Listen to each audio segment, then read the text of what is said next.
Welcome into the Legacy Builders Podcast. I'm your host, Jay Miller, and if this is your first time joining us, I'm glad you found us. This podcast exists for one reason, and that is to remind every husband, every father, every man that legacy is not what you leave for the people you love, it's what you build into them. And that's exactly what we're talking about today. Before we dive in, if this podcast has added value to your life, if it's challenged you, encouraged you, or helped you, or helping you become a better husband or father, I want to ask you to do three things right now. Number one, regardless of what platform you're watching this on, hit like. It helps us find more people and helps this message find them. And if you're watching on YouTube, subscribe so you don't miss what's coming next. Anything extra we put up, you'll have privilege to it. And then here's what's very important. Leave a comment today. Tell us where you're listening from, what hit home, and share it with someone else that maybe needs to hear it. Because we are building something here. And every share, every subscribe, every comment is how this message reaches the dad in another city who is quietly losing his family and doesn't even know it yet. And we don't take that lightly.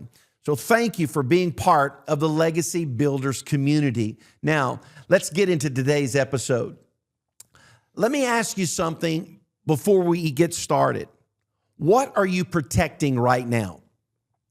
Your job, your reputation, your schedule, your hobbies?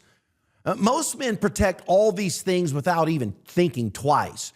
But here's the question that changed everything for me, and that is this. Are you protecting what matters most? Or are you just protecting what screams the loudest? Because here's the truth, that nobody tells you at the start of this journey as a husband and as a father. You don't drift towards a strong family. You actually drift towards dysfunction. You don't drift towards connection. You literally drift towards distance. You don't drift towards God. You actually drift away from Him on your own. And this is what this means. If you're not intentionally protecting your family, then you are unintentionally exposing them. You got to be careful. And most men, they don't lose their family all at once. They lose it slowly, quietly, one unprotected priority at a time. I recently heard a story about a man who built a very successful life. He had a great job, beautiful home, provided everything for his family. From the outside, everything looked strong. And one night, he was sitting at the dinner table across from his teenage son.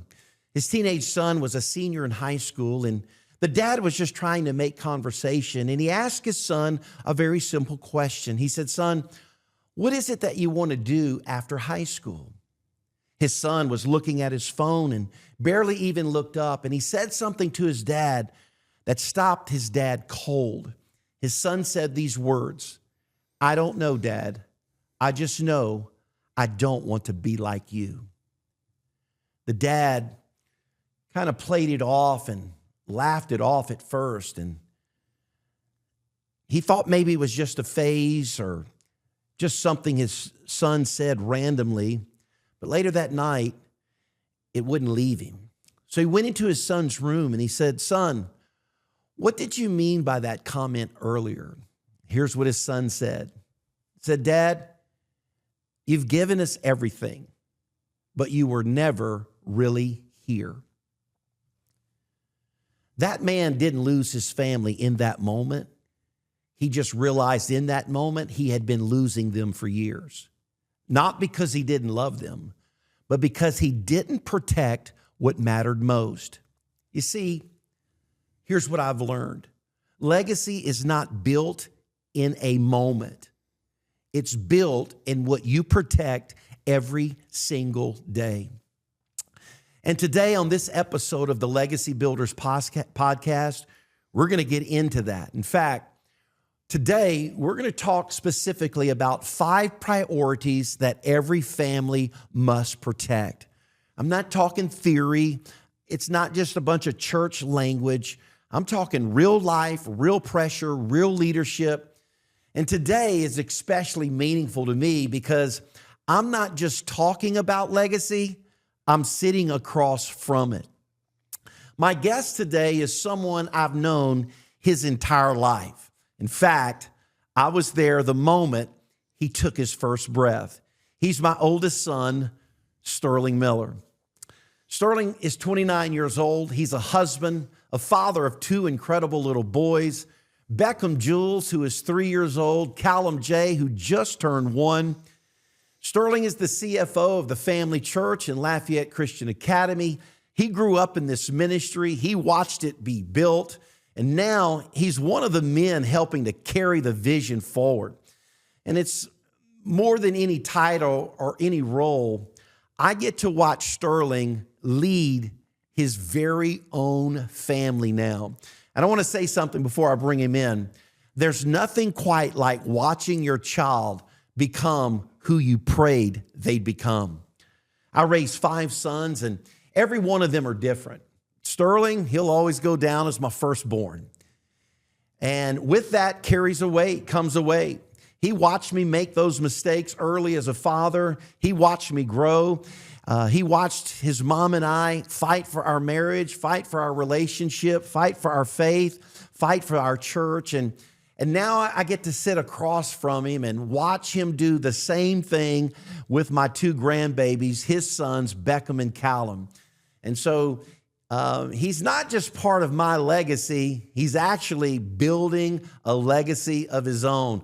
Sterling, welcome to the Legacy Builders podcast. I appreciate it. Thank you for letting me come on. I've seen the few guests you brought on before me, and they were all pastors. So it's like 1, 2, 3, and then me. So I know there's some shoes to fill, but I'm honored to be on here and give some insight onto this topic. I've only been a parent for 3 years, so I don't know how much I have to give. But I was telling a friend of mine that I was, coming on the podcast, and this was the topic. And I was like, man, I don't feel like I do anything special. I don't have the secret sauce of parenting. Like, I've only been a parent for 3 years. And they were like, yeah, that's the whole point. It's just who you are. It's what you do in your everyday. You don't overthink parenting. It's kind of just what's inside you. And that kind of stuck with me, which is really cool, a cool perspective, because I think we make it a lot more complicated than it is.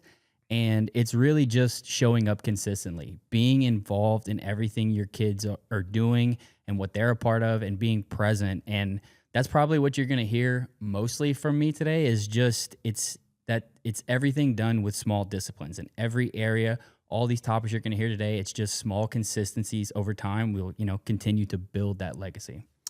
Well, that's what we're going to talk about today. 5 things every family needs to protect, every man needs to protect. And before we get into that, let me just establish something first. Legacy is one of those words that gets thrown around a lot. Most people think of legacy as what you leave for your family. The inheritance, the name, the money, the car, the property. But that's not what we're talking about today. I want to remind you, you hear me say it all the time, legacy is not what you leave for others. It's what you build into them. It's what you leave in them. It's the faith they carry when they walk out of your house. It's the way they love their spouse when no one is watching. It's the values that show up in how they raise their own kids. And so, Sterling, I want to just start right here before we jump into all the details. What are some things that were built into you growing up that you now see coming out in your own home, the way that you lead your family today? Yeah, I used to think that that legacy was something that it's like way down the road. So like, you get to this point of your life, and then you look back and that's your legacy. And the reverse side of that is when you get to that point and you look back, it's the things you're doing now that build that legacy of what you see when you do look back. So I think it's a lot simpler in this aspect of, raising kids as a young dad. It's what my kids experience from me every day. Some things that were instilled in us was that the first thing was that church wasn't an option.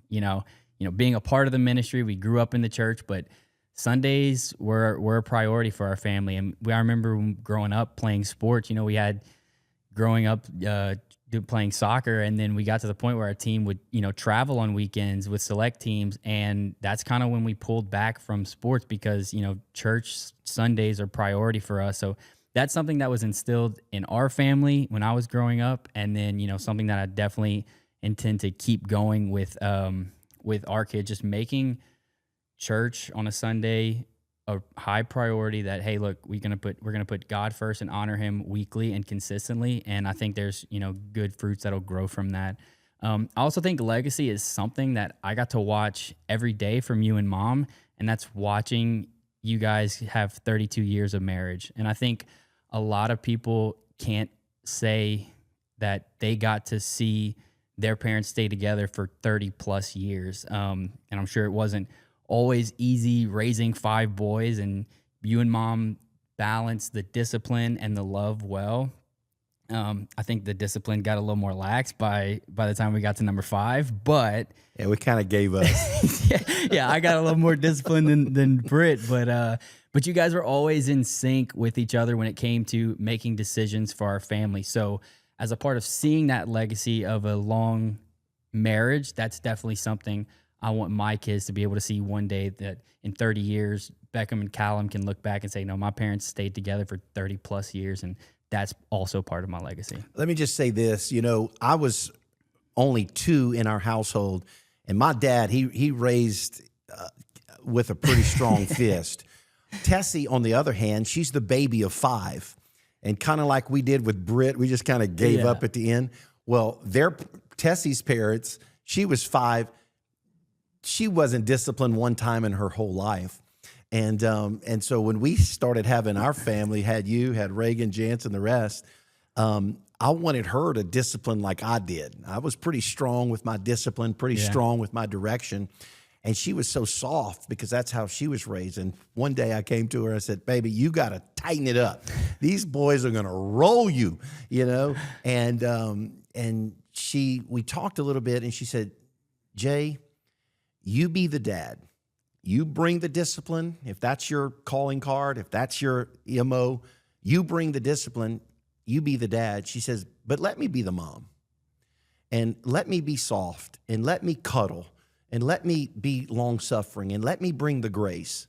And she says, and even though it looks different, it's going to present an environment that's going to be very safe and forthright for the boys. And so once she gave me permission to be the dad and I gave her permission to be the mom, it really changed the dynamics of how we disciplined and kind of the whole heartbeat of our family. Now, I want to get into some specifics today, and I'm bringing Sterling in. I fathered my children 30 years ago. Sterling is now fathering his children.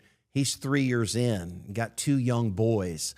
And so we're going to kind of compare how I did it then, how Sterling's doing it now. And there's going to be some likeness. There's going to be some difference. And we're just living in a whole different world now. But we're going to see a lot of parallels. And one thing I know is that the truth of the Word of God doesn't change from generation to generation. Yeah. It's always there. Mm-hmm. So look, let's talk about 5 priorities that every family must protect. Here they are. Number 1, you've got to protect your family's spiritual foundation. Matthew 7:24 says, anyone who listens to my teaching and follows it is wise, like a person who builds a house on a solid rock. Though the rain comes in torrents and the floodwaters rise and the winds beat against the house, it won't collapse because it was built on bedrock. Every family is building something.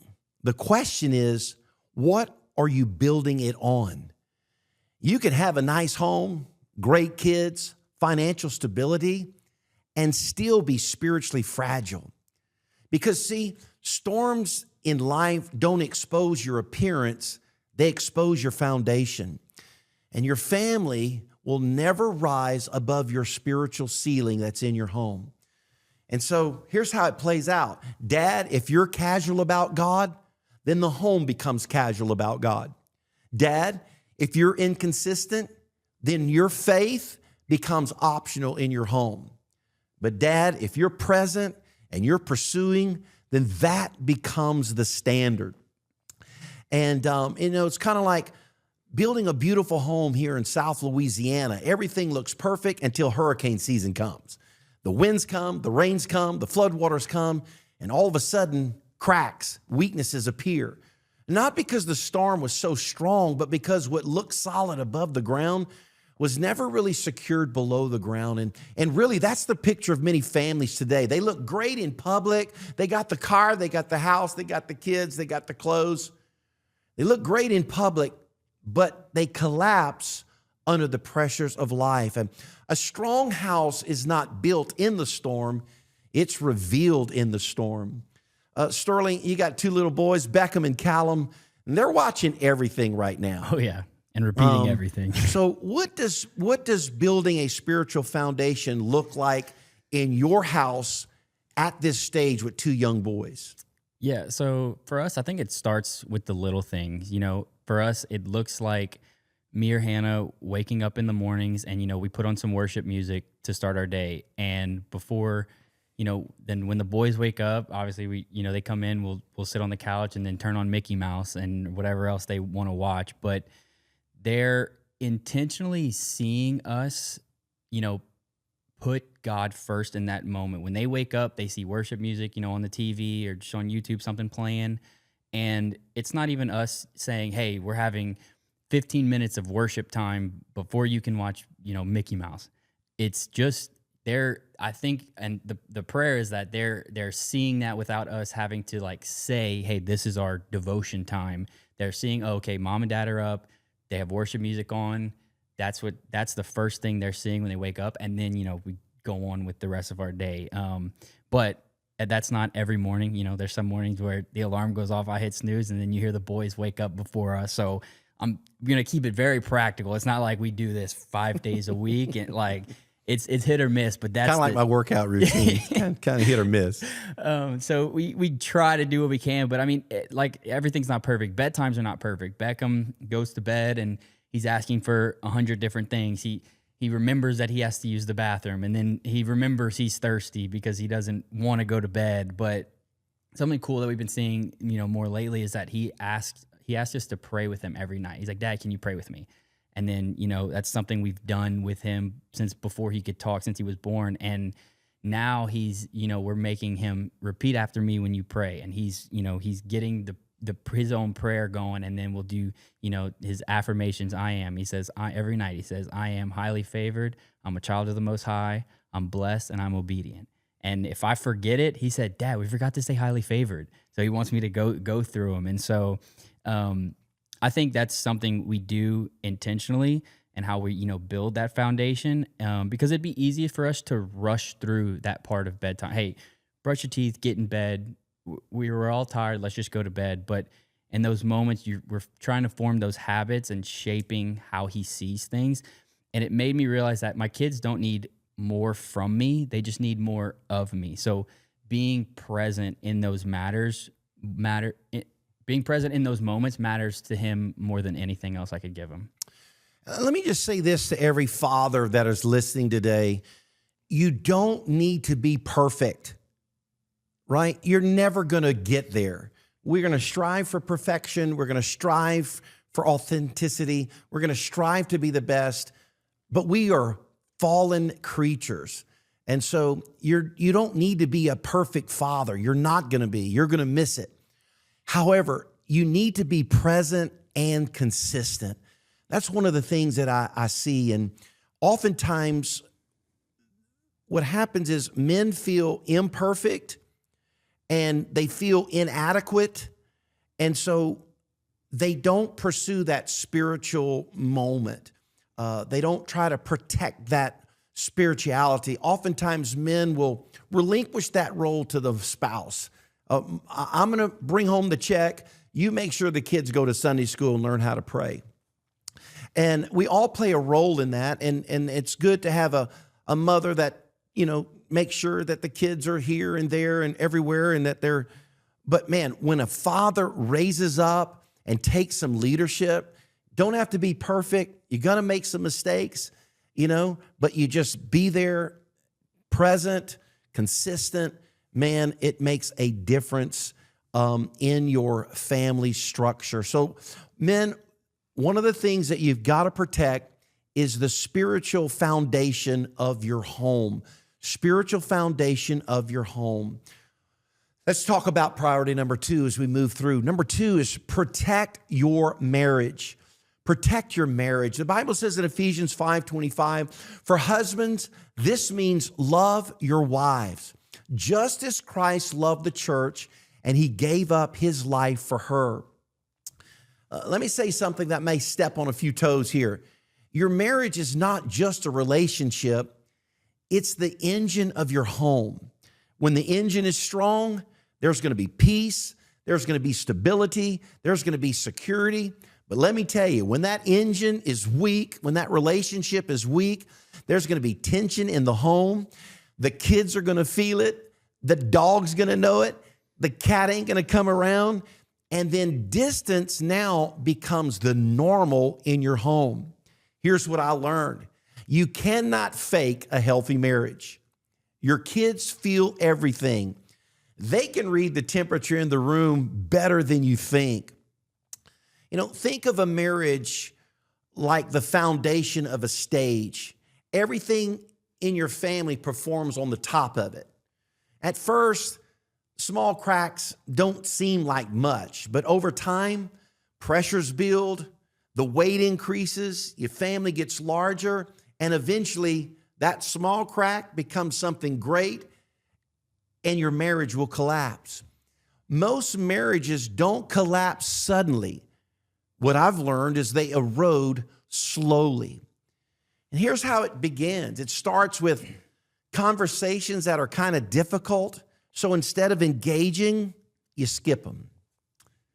The tension arises in a situation, and instead of talking through it, instead of resolving it, it goes unresolved, and it just creates greater tension.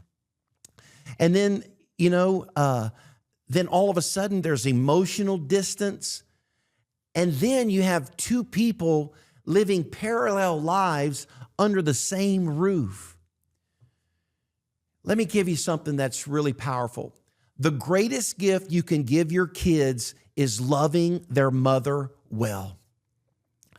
I'm going to say something, and it's going to hit hard in Cajun culture.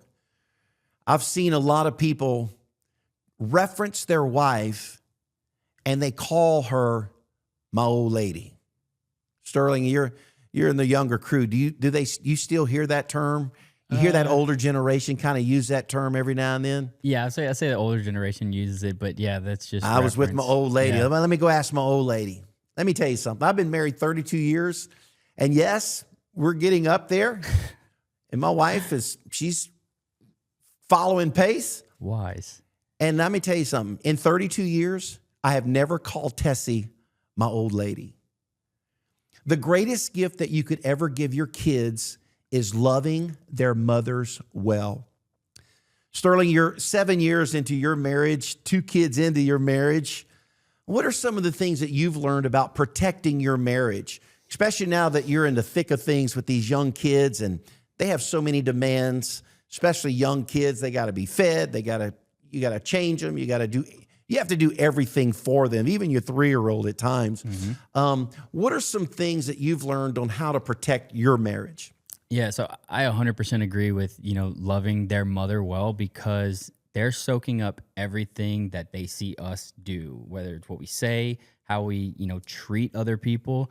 So I would say 99% of the time, because I'm not going to go out and say 100%, but 99% of the time when I come in from work or something and Hannah and the kids are home, I make sure to address her first. I'll kiss her first, tell her, hey, glad to be back from work. How was your day? And then I'll address the kids, because I think it's showing my kids that I prioritize their mom. I prioritize my wife first and foremost, because when me and Hannah are on the same page, everything else is good.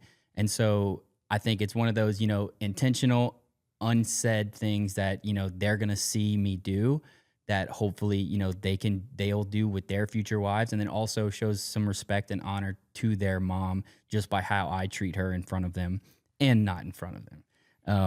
But one thing I've learned is in marriage, don't assume things will just get better without talking about it. Communication, even in the small stuff, like helping out around the house. Like there was a time when, before we had kids, that Hannah was doing the dishes, doing the laundry, doing all the stuff around the house. And we both are full-time jobs, and she would just get frustrated. And then finally she blows up and she's like, "You're not helping me with any of this." I was like, "You never said anything." She's like, "Well, you should just know to do it." I'm like, "Okay, well, you're assuming that I should just know to do it. I'm assuming you're just going to keep doing it. So we need to figure this out here." Yeah. So I think definitely communicating, even on small stuff, if you don't address it, that's when frustration builds. So that's something that you can do, helping protect it, and then just not letting it sit and linger. But one thing that's really cool that I can honestly say, I never saw you and mom fight in front of us or argue in front of us growing up. And it never really clicked to me until I heard another friend of mine when I was younger say like, "Oh yeah, my parents were screaming across the house, yelling at each other." And I was like, I don't know if I've ever heard my parents raise their voice at each other at all. And then I also don't know if I've ever heard them like legit argue in front of us. And so I was just like kind of taken aback. I'm like, man, that's awesome to say. And that's definitely something that I want my kids to be able to say about us. So I just want to, if we ever do have an agreement, we just don't hash it out in front of the kids. Let's agree to disagree right now. Let's put away the kids, and then let's go talk about this away from them. So we try to do that as best we can. Like I said, as best we can. There's always moments, but I just saw that's something that was really cool seeing, and not seeing you guys fight or argue in front of us, because y'all were perfect. Like y'all never fought or argued or anything. But yeah, so that's something we try to prioritize, to try to keep our connection strong. That way, when we see eye to eye, we agree on things, we can keep our family heading in the same direction. Most families today, even, obviously single parents, they're working, trying to figure this out, single moms, single dads. But even married couples that work full time, you gotta be proactive in all of these things, because, you're raising kids, you're working full time. You've got a responsibility, at the church. Maybe you're volunteering at your church. And so you have all of these things going, and it's easy to begin neglecting things. But here's what I've learned. What you neglect today becomes what you regret tomorrow. And so dads, protect that marriage.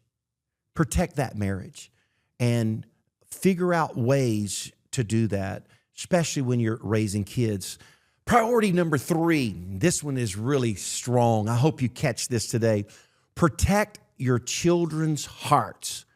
The Bible says in Proverbs 4:23, guard your heart above all else. Why? For it determines the course of your life. So he's saying, if you're going to prioritize anything in your home, make sure that you guard the heart of your kids, the heart of your family. Why? Because it is going to determine the very course of their life. Solomon didn't say, guard your kids' grades, make sure that they have A's all the time. He didn't say guard their reputation or guard their social media image. He said guard their heart above all else, because the heart isn't just where feelings live, it's where direction for their life is determined. And let me just say this, what captures your child's heart will eventually control their future. And right now, at this very moment, in this world that we live in, there is a war being waged for your child's heart. And let me just tell you, the competition, it's loud, it's relentless, it's organized. Social media is curating who they think they should be. Culture's trying to redefine what's right, what's normal, what's acceptable, what your pronouns are. Be what you want to be what you feel. their peers are shaping their value and who they are and what they can become. The entertainment industry is painting a world where there is no boundaries, there is no consequences. And let me just say, none of these voices are neutral. And every single one of these outside voices, they have an agenda. And every single one is making a deposit into your child's heart. And so the question is not whether something is shaping them. The question is, what is shaping them, and are you okay with it? Sterling, imagine I taught you to drive. I remember you driving in between my legs where I had to do the pedals because you couldn't reach the pedals. So you would just do the steering wheel. Mm-hmm. And then eventually you could do the pedals and the steering wheel. And then eventually I got to the other side and you drove, right? Now, imagine now you as a father, young Beckham, you're teaching him how to ride his dirt bike and, teaching him all these things. Imagine handing the keys to Beckham at 9 years old to your car and saying, hey, Beckham, 9 years old, here's the keys to the car. Figure it out. I trust you. There's no way on God's green planet you would give the keys to a 9-year-old and say, best of luck, wish you the best, you'll figure it out. We wouldn't do that in that case, but often we do that spiritually, emotionally, relationally. It's happening in thousands of homes right now. Mm-hmm. Because access without guidance doesn't produce freedom. It produces confusion and eventually damage. And so here's the deal. If you don't discipline your children, culture will. And culture doesn't love them like you do. Sterling, the heart guarding season for your life of your boys, it's already here. Yeah. What does that mean to you when you hear me say, protect their hearts at this stage? How do you respond to that? Yeah. So, right now they're being shaped by what they hear and what they see. Like they're sponges. They soak up everything and they repeat everything. Beckham, for the longest time, we called him a parrot because you couldn't say anything without him repeating it. So if you didn't want him to repeat it, you better not say it with him in front of you. But while I have the power right now, while they're young, to control what they hear and what they see, I'm going to do everything in my power to protect that. Whether it's the shows they watch, filtering the shows they watch, making sure there's no subliminal messages with, the nonsense that they try to push on so much, children shows these days. The music they hear, just when I'm listening to music, making sure, because there's some music I'll listen to that I don't necessarily want a 3-year-old to listen to, but and then you can handle it. Yeah, I'm good. I'm grown. And then just words that that me and Hannah will say in an everyday that I still don't want a 3-year-old repeating, and not necessarily cuss words or bad words, but just like negativity. I don't want them picking up on that. Golly, I look ridiculous today. Like I hate how I look today. Like I don't want my kid to say that when he puts on his favorite pajama and wants to wear cowboy boots with him. Like that's just his thing. So just guarding what they see, what they hear, I think really shapes their heart. And, some things that we're intentional about is no phones at the dinner table. And that's, something that was passed down from us, was that we didn't have phones at the table. And that's at home and when we go to restaurants. And so at first it's hard, you're doing everything you can to occupy the 30-second span without putting a tablet or a phone in front of them. And so, some nights it looks like we're at a restaurant and I'm holding Beckham while Hannah eats, and then we trade. And then one of us deals with Callum in the high chair and feed him a little bit while we take a couple bites. And, but it's gotten better. 3 years now with Beckham, he can sit at a table and at least color for like 30 seconds. So it does get easier. It's a little hard at first. But it's something that we prioritize as family time, because when we're going out to eat, we're wanting to spend time with each other. So I don't want to go out to eat and then just all play on our phones and play on iPads the whole time, and we spent no time together.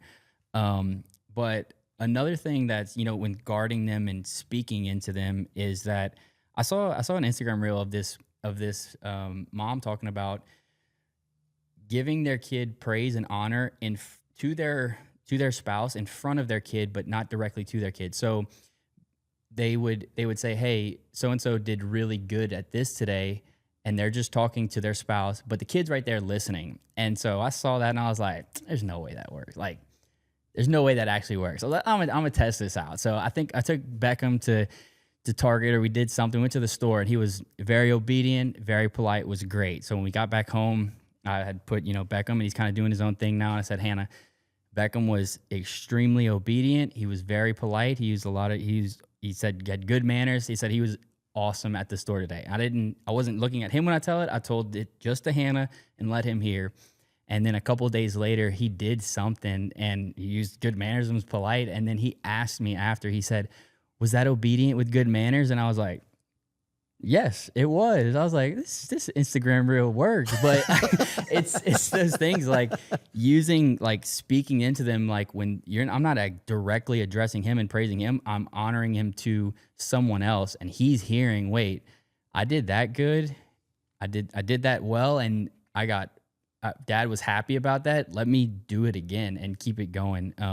So I think those are some things that, we try to incorporate when we're trying to, guard what they're hearing, guard what they're saying. And also when we're guarding what they're hearing, we're making sure we're putting in, positive things to them. What I'm hearing is, and what you're hearing if you're listening and watching today, is intentionality. And here's another thing that Sterling just said. He caught something and then he implemented it. And, as a dad, don't ever get to the point where you know it all and you got it all figured out. Because let me tell you something, Tessie and I, we raised 5 boys, all in the same house, from the same mom, the same dad, the same environment, the same structure. And all 5 were different in some way, shape, or form. I know how I disciplined my kids was different. Reagan, I could look at Reagan, snap my finger, raise my voice just a little, he just melt. I remember Micah, man, he was completely different. I mean, Micah, I remember, made me so mad. I went in there and I disciplined him. I spanked him. And about 3 swats in, he turned and looked at me and said, "You done yet?" Yeah, I said, not anymore. "Oh my God. No, we just getting started, matter of fact." So every kid was different. And so mom and dad, let me just say, be proactive with each child. He said that Beckham heard those words and it registered. And maybe the next kid won't register that way. You'll have to find something that resonates with them. But the deal is, and the goal is, you got to protect the heart. The Bible says, above everything else, Solomon said, above everything else, protect the heart because it determines where they head. Protect the hearts of your children. Hope you're learning some things today. Yeah. Let's continue. Let's go to priority number 4. We're talking today about 5 priorities every family must protect. Here's number 4. Number 4, you got to protect your family's time and rhythm. Every song you listen to on the radio has a beat. Every song has a rhythm. Sterling's a musician. Got a lot of my kids that are musicians and singers. I'm not so much on that side, but I know enough about music to know that music has a beat. Music has a rhythm. You can also tell I can also tell when there's a 4/4 beat, when it's a 3/4 beat. I can tell when it's a 2/4 beat. And every song has a rhythm. Can I just say this? Every family has a rhythm. And you're going to have to figure out your family's rhythm, and you're going to have to figure out the way your family does time together. And you're going to have to protect it. The Bible says in Ephesians 5:15, be careful how you live. Don't live like fools, but like those who are wise. Live like wise. What do? They make the most of every opportunity, right? And so Paul's writing this, and he's not writing this to lazy people. He's writing it to busy people, people that are moving fast, people that have, 40-hour, 50-hour work weeks. But here's what, they're moving fast, but they're moving in the wrong direction. Because here's what I've learned. You can become so incredibly busy and completely off course at the same time. Let me tell you something that is most valuable. And I don't care who you are or what your income is or how much money you have in your bank account. Time is not just valuable, it's your most irreplaceable resource. I remember several years ago, I lost my wallet. If you've ever lost your wallet with your driver's license, your credit cards, information, man, it's just a mess. You got to instantly go and cancel everything. You got to go to the DMV and reapply and retake that picture. And it's not so much the money, it's the time that it takes and the discomfort. But those things can be replaced. You lose $20, somebody breaks into your home and takes some of your items, the TV. You know what? You can replace that. But there's one thing that you can never replace, and that is time. It's irreplaceable. Money can be recovered. Opportunities that you missed, they'll come back around again. But time spent, it's gone forever. You know what I've learned? You'll never get back your child's fourth grade year. You'll never get back those Saturday mornings watching your 4-year-old play soccer where they don't even keep score and it frustrates you. I've been there. You'll never get back those dinner conversations that never happened. And here's what should shake every family. The enemy doesn't always come at you dramatically. The enemy doesn't need a scandal. He doesn't need addiction. He doesn't need something catastrophic to hit your family. Sometimes the enemy, he just hands you a full calendar, a promotion that demands more hours, 3 sports seasons at the same time, every evening filled with something that sounds reasonable. And before you know it, you're living in the same house, but you've stopped being a family. Picture a father who loves his family deeply. He tells himself every morning, I'm doing this for them. And in many ways, he means it. But years pass, and one day he sits down with his grown son, maybe at a graduation dinner, and he asks, what do you remember most about growing up? And his son doesn't mention the vacations. He doesn't mention the house or the car that he got or the bicycle he got or any of the stuff that he was provided for. He just says, Dad, I just remember wishing you were there more. That moment will cost something that no overtime check can cover. And here's what I've learned. Your calendar doesn't lie. It tells your family exactly what and who you really value. I walked into Tessie and Beckham a couple of Wednesdays ago. Tessie watches Beckham on Wednesday if all the scheduling works out, and they kind of hang out together, Ami and Beckham. And about 4 o'clock, waiting for Sterling and Hannah to come retrieve Beckham at the house, I walked in, and Beckham and Tessie were doing a little arts project on the counter. Tessie was watching him. Tessie was in charge. I was just there for a moment. I was heading back out to the office for a small group. But I sat next to Beckham, and I just had a few moments that I was going to be there. And they were talking and doing a project. And so I get on my phone. I go to Twitter, and I start reading the news of the day. What's happening? I'm reading, not watching reels, not watching useless stuff, literally reading the news. We're at war in Iran and what the president's up to and what's happening in the markets and doing real-time stuff that matters to me. And Beckham's not even looking at me. And all of a sudden he turns to me. I think I told you this story. He turns to me and says, Papa J, put your phone down. Yeah. Or something, get off your phone. And I'm like, and here's what I had just read a few days prior to Beckham calling me out, my 3-year-old calling a 55-year-old grandfather out. Yeah. I had just read that most grandkids, when they're adults, will never remember what their grandparents did for them. When they're 26 years old, they'll never remember that their grandparents were at every soccer game when they were 4. They're not going to remember that. They're not going to remember that when they turn 7, that Mama bought a bicycle for that 7-year-old. They're not going to remember that when they're 27. And so here's what this psychologist said. Most grandkids, they won't remember what you did for them. They won't remember that you took them to McDonald's for a Happy Meal every Friday after school.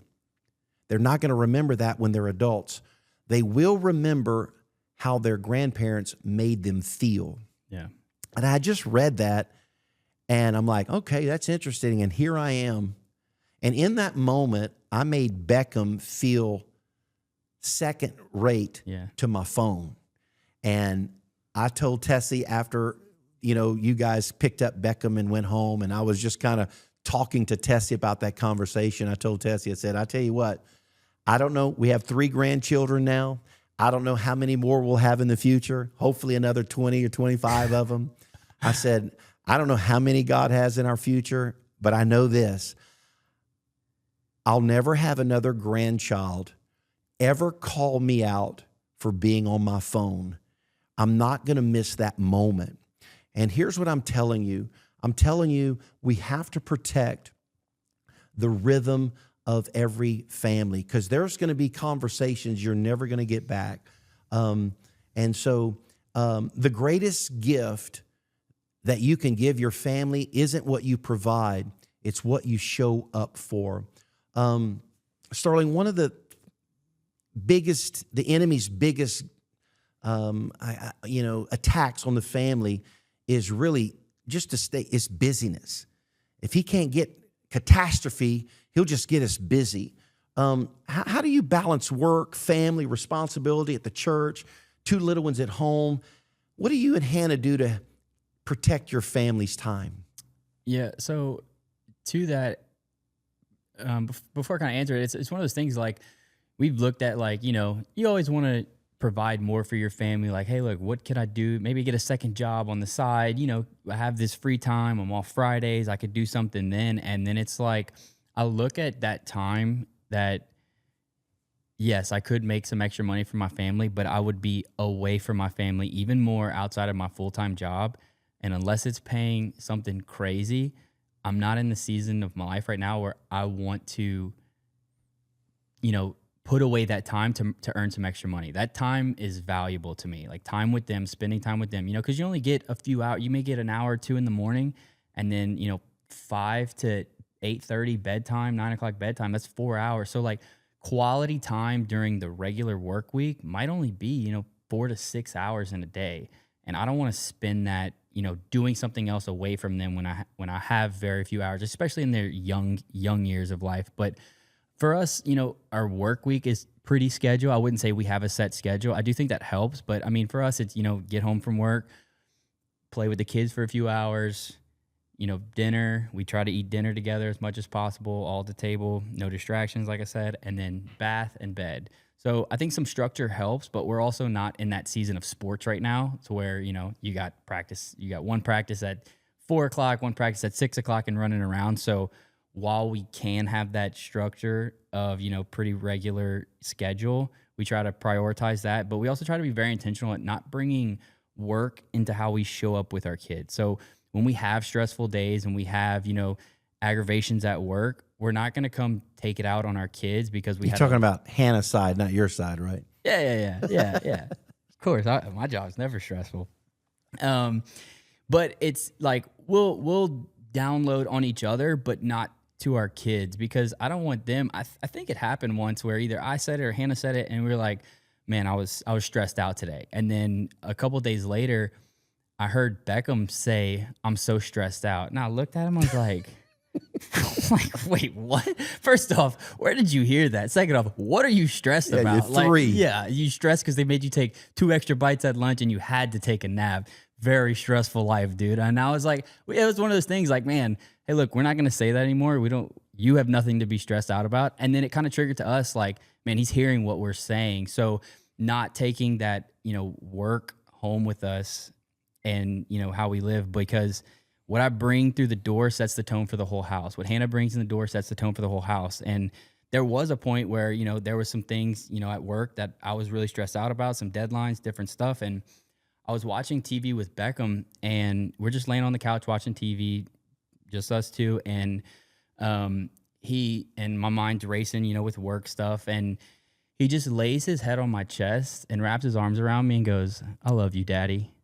And like, of course, I'm a puddle wiping tears. I'm like, I love you too, bud. But in that moment, nothing else mattered. Like work, irrelevant. Stresses, irrelevant. And I'm in that moment, I noticed two things. One, that this work stuff it comes and goes. Jobs come and go. Families forever. So be intentional with that. And then the other thing I noticed was that I was glad I was present in that moment. I wasn't on my phone. I wasn't, trying to knock out some work stuff while he watches TV, because in that, I might have missed that moment had I not been present. So, trying to separate work and life and, kids, I think that really sets the tone for the house. And, just trying to incorporate some things. You can just be intentional. Like I said from the beginning, like that's going to be the mantra of what I can say today is just small consistencies will build a great legacy.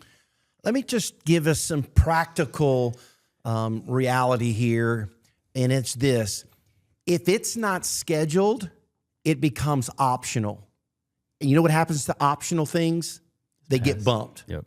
And so, listen, schedule your family time like a board meeting. It's non-negotiable. Yeah. Tessie and I were in a season where we're basically empty nesters. All of the boys are out, 3 are married, 2 in college and whatnot. And our time is with our grandkids. It's with the church, the ministry, the things going on, sports here at Lafayette Christian. And as much free time as we have, we're also busy. And Tessie and I, even now without kids, we schedule, hey, what do we have this week? What night can me and you go out on a date? What night do we have open where it's just you and I? And we schedule that now. Okay, well, Friday. All right, look, don't schedule anything. Friday at 4:00, that's going to be our time. So you got to schedule your family time like a board meeting, all right? And can I say one more thing to that is that you don't, for a lot of people, like they have your monthly date nights. And like your once a week date, like I know a friend of mine that has every Monday night is date night, no kids, whatever. And me and Hannah have tried that. Yeah. It doesn't work. We tried it 30 years. It didn't work. Not for us. Now, I think some people who can do it, it's great. I think it's a great principle to keep. But I also think another thing to do is find something that you both enjoy doing and do it together. So for us, we love working out, and then we also love watching movies. So those are things that we both enjoy doing and we can do together to be intentional. And, just this morning, me and Hannah went run together before the kids woke up. And so I think if you're not going to have that set schedule of this is my, monthly date night, monthly time with family, weekly time with family, find something that the whole family enjoys doing and do it all together. Yeah. A mall, like the Acadiana Mall, the Mall of Louisiana, they're going to have what's called anchor stores. It's going to be Dillard's, Macy's, JCPenney. I don't know. Sears back in the Gap. Huh? Sears back in the Gap. Sears back in the day. They're called anchor stores. Right. And then everything else in the middle is just whatever those little stores are. Can I just tell you this, families? You need to schedule and create some weekly anchors in your family. Maybe it's a dinner. If you're home for dinner together, make that your moment. Take those 20 minutes and have dinner together as a family. Put the phones away and, let that be that. Maybe it's a standing dinner. Maybe it's a Saturday tradition. Maybe it's an early morning jog with all the families and put the kids in the wagon. Whatever it is. I know one of the rhythms of our home when my kids were young was every time I was home before the kids went to bed or the kids were going to bed, I made it a point to go hang out with them in their rooms for a little bit. I would get in the bed with y'all, cuddle up on you guys, put your head under my arm, pray with you, talk with you, and just spend those last few moments there. Now, it didn't happen every night, but whenever I was home and it was time for bed, I would make sure I was intentional. It's kind of one of my anchor stores. You hit us with that signature line, go get started, I'm coming. I've done that, We lay in bed for 5-10 minutes. Dad, you coming? You said something a while ago, and let me just say this. Learn the power of no. Every yes to something outside your family is a no to something inside your family. Yeah. Now, we have to say yes to work. We have to say yes to our boss. We have to say yes to things to make life function. But you'll have to learn, moms and dads, how to say no to certain things. Because if you say yes to everything, then when you say yes to things outside your family, you're telling your family no inside. And so you just got to learn to protect that. One last priority. Thank you for taking time to hang out with Sterling and I, just talk practical living, practical life and family, listening to the Legacy Builders podcast. Priority number 5, and here's what's important, dads, listen up. Protect your own walk with God. We mentioned it earlier. Sometimes we let the spouse deal with that, but I'm talking about your spiritual life. You've got to protect your own walk with God. 1 Corinthians 9:27, I discipline my body like an athlete, training it to do what it should. Otherwise, and this is the Apostle Paul writes, I fear that after preaching to others, I might be disqualified. Man, that hit me one day. And so here's one that every leader, every father, every husband has to confront, and that is this. You are the thermostat of your home, not the thermometer. The thermometer just tells you where the temperature is. The thermostat sets it. And so whether you've accepted that role or not, Dad, you are setting the spiritual temperature of your household every single day. And when you walk through that front door at the end of your day, you're bringing something with you. You're either bringing peace or you're bringing anxiety. You're bringing your faith or you're bringing your fear. You're bringing your patience or you're bringing your frustration. And your spiritual health, you're either bringing your spiritual health or you're bringing your spiritual emptiness. And let me tell you, your family feels all of it. And so when you're spiritually dry, Dad, your home is going to feel the drought. When you're distracted from God, your home is going to reflect that restlessness. But whenever you're consistent, your home is going to grow in that stability. See, leadership always starts internally before it shows up externally, right? And you cannot lead your family to a place you are not willing to go yourself. And 3 John 1, verse 2 makes it clear. He says, everything flows from the soul. Everything flows from the soul. And so stay protecting your faith, right? And so what I've learned is you cannot give your family what you don't personally possess. I told this to Tessie recently. I said, the greatest thing a father can do for his children is love God and let them watch him do it. Yeah, that's good. Sterling, let me ask you this. What does your personal walk with God look like right now in this season? And what do you say to a young dad who feels spiritually inconsistent? Maybe talk about maybe a dry time that you went through. What did you do to pull yourself out of it? Or just how do you stay consistent in your walk and relationship with God?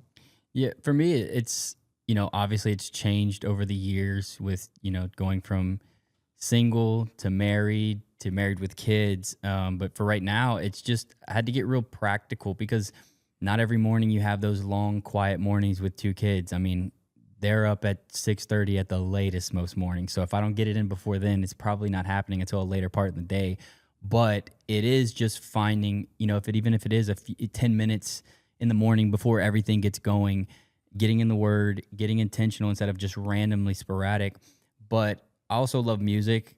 Like you said, I'm a musician, so I listen to music all the time. And when I work out or do run in the mornings, I'll listen to a lot of worship music. So worship music in the mornings, prayer during my runs while I'm trying to breathe anyway.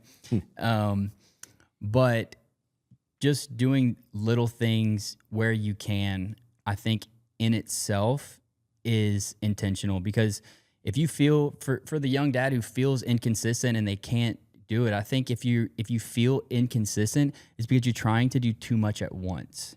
You feel like you have to do, sometimes you feel like you have to be in 15 minutes of worship, then 20 minutes in your reading, and then 10 minutes in your prayer. And it doesn't have to look like that. At that point, you put so much stress on yourself that you're falling short, you're failing. And that's when you're trying to do too much at once. And I think the biggest thing I'd say is just don't overcomplicate it. Be practical in where you can get it. Now, I don't think put it on the back burner, and if you can't get around to it, don't do it. I think definitely make some time and be intentional about it, but you don't have to have it all figured out to start being consistent. And then a lot of it honestly just shows up in the day-to-day, like praying with your kids in the morning on the way to school, praying with your kids at night, just trying to live it out throughout the day instead of trying to separate, God time versus family time, because I think you can do God and family time together in a lot of part of your day. Yeah, you've said it. When our kids were young, and we had 5 of you guys, man, running through the house, there wasn't a quiet time. If you were waiting for a quiet time, there was no such thing. It's 2 a.m. Everybody's sleeping. We didn't have a quiet time in our house from 1996 to 2021. And so now it's a lot more quieter. Yeah. It's easier for mom and I to find our quiet times now, but you got to figure that out. And I like what you said, Sterling. It's not this time at this moment for this long, because if that's the case, you're going to feel like you're failing every day. You're going to fail every time. Yeah. Just find your moment, find your rhythm. But dads, you've got to protect your spiritual life. Do not get in a drought, because that drought, it'll cost you, and it'll cost you dearly. We're going to go into a segment called Culture and Calling as we bring this to an end. And we're going to talk about what culture is saying and what God's word has to say about it. Today, I want to talk about something that is quietly reshaping families right now. And I see it every single day, almost at every single restaurant I go to. And we talked a little bit about it today, digital distraction. We're living in a moment where families are closer physically, but further apart relationally than ever before. Let me give you some statistics that I looked up. On average, the average American spends 7 hours a day on a screen. Yeah. Now, that could be office computer involved, but we leave the office from the computer and the internet and the thing, and then we go to lunch and we look at our phone, then we come back, look at our screen, then we go home, read the news, then we go back, then we watch a movie. 7 hours a day. Watch this. Kids ages 8 to 12 average 5 hours a day of screen time. Teenagers, almost 10 hours a day. Yeah, then of screen time. You're sleeping the other 8. And here's the other thing is almost 50% of parents report feeling disconnected from their own children because of screen time. I've had parents say to me, Pastor, I live with my kids, but I feel like I'm not connected to them anymore.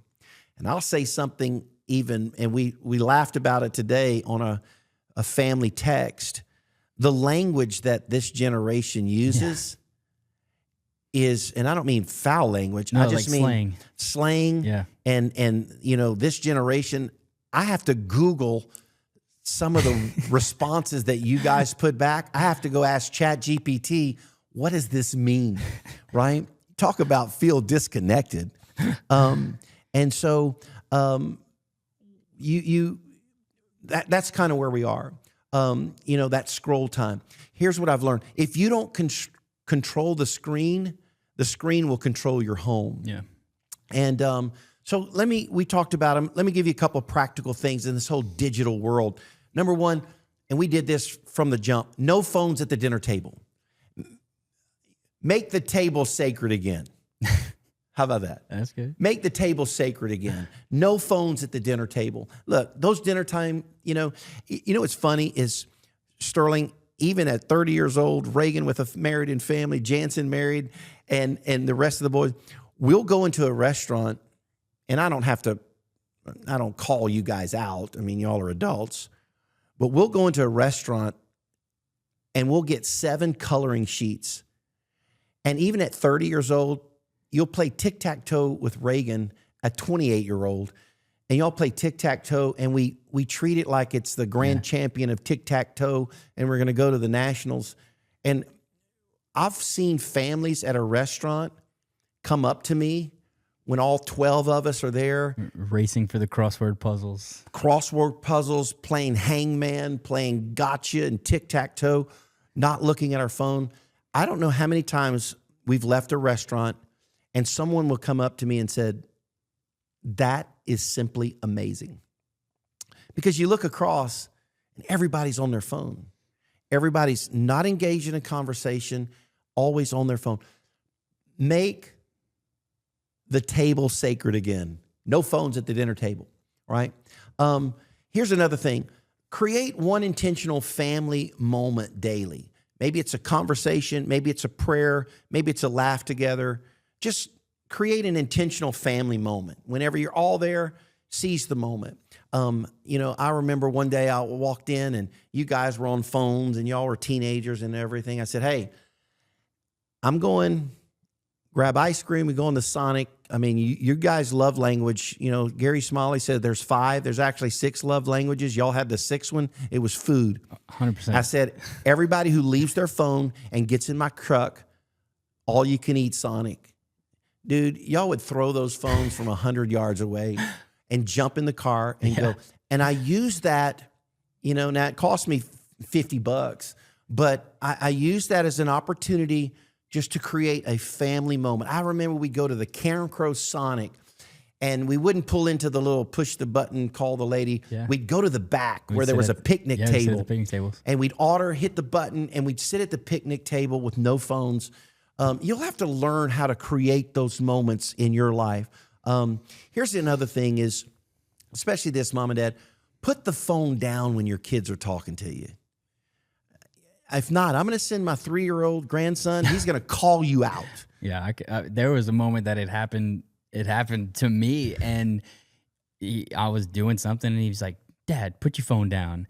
And in that moment, I realized, like, wait, one, yes, he's right. I need to put my phone down and be engaged. But at the same time, he heard that somewhere, and it was probably Hannah that had told me before with him watching. So I'm like, man, not only one is my kid. Your wife has already called you out. This is strike number 2 that's just coming from something that he heard.